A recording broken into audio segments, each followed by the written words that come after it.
네, 안녕하세요. 빌딩 리치의 최과장입니다. 요즘 또 많은 매스컴에서 또다시 공실에 대한 이슈로 좀 뜨거운데요. 자, 과연 현장에서 체감하는 온도는 어떤지 한번 보도록 하겠습니다. 자, 우선 홍대, 마포, 강북 주요 상권의 상황입니다. 보시는 것처럼 대로변보다는 골목 이면부의 공실 상황이 좀 매우 심각합니다. 자, 여기도 공실이고 이쪽도 공실인 상황입니다. 메인 거리를 벗어나 이면으로 들어오면 바로 공실이 눈에 보이는 상황입니다.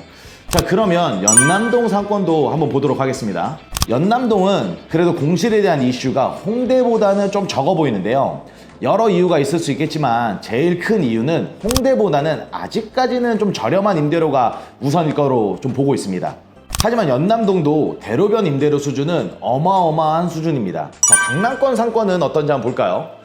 자, 강남권 상권도 강북 주요 상권처럼 공실에 대한 이슈가 골목 이면으로는 아주 심각한 수준입니다. 단순하게 경기가 어렵고 임대료가 높아서 공실이 많아지는 걸까요?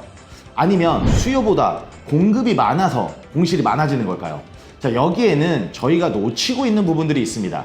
자, 우선 코로나 이후로 많은 사람들의 생활의 패턴이 변경되었습니다.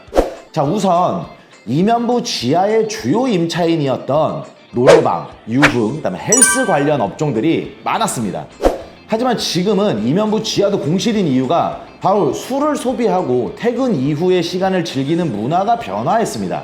예전처럼 1차, 2차, 3차로 이어지는 술자리가 줄어들고 대형 노래방에서 음주보다는 코인 노래방, 무인 노래방 등 노래방의 형태도 많이 변화했습니다.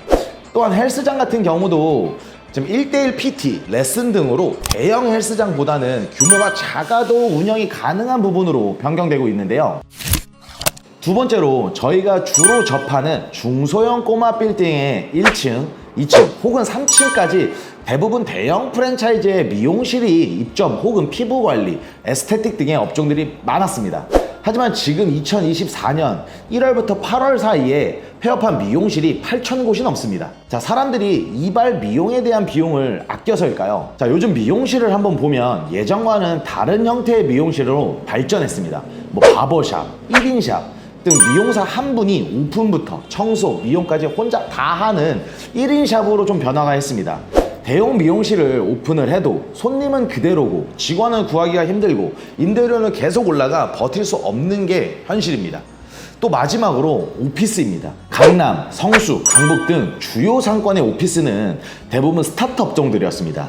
하지만 경기가 어려워지면서 스타트 업종에 대한 투자가 대규모든 소규모든 투자가 좀 줄어들다 보니 기존의 투자를 받아서 통임대 혹은 3층, 4층, 5층의 대규모 임대를 하던 등의 스타트 업종들의 수요가 줄어들었습니다. 이런 식의 오피스 수요가 줄어들다 보니까 골목 이면의 상권도 같이 무너지는 상황입니다. 그러면 해결책은 막연하게 경기 회복을 기다려야 될까요? 바로 꼬마 빌딩의 밸류업 시장도 변화했습니다. 기존에는 노후 건물, 용도 변경, 승강기 설치, 증축, 외관 리모델링 등의 비교적 임차인보다는 건물 규모에 대한 집중을 해서 밸류업을 많이 했다면 지금은 무조건 임차인에 대한 모든 포커스를 맞춘 개발 방향을 잡아야 합니다. 그 중에 하나가 바로 평면 구성입니다. 기존에는 각층 평면 구성보다는 건물의 매각을 고려해서 편의성보다는 승강기 있는 빌딩, 없는 빌딩의 매각 비용을 따져가지고 꾸역꾸역 승강기를 설치하는 경우가 많았습니다. 이런 경우 4층 건물에 승강기가 있고 외관도 깔끔해 보이지만 공실인 경우가 지금 대부분입니다. 그 이유는 보통 꼬마 빌딩이라고 하면 건물의 규모가 대지가 한 30평에서 50평 수준입니다.